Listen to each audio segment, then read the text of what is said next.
Welcome to our channel.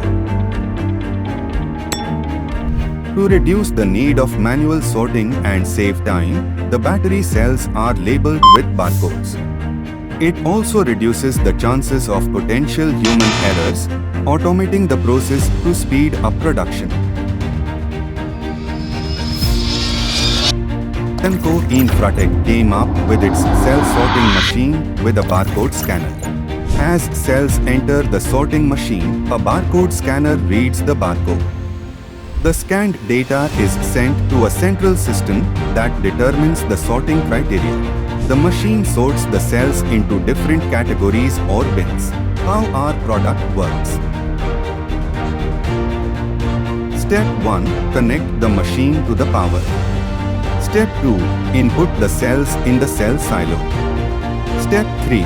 Set the testing parameters on the interfacing software. Step 4. Start the machine and get the desired sorted cells.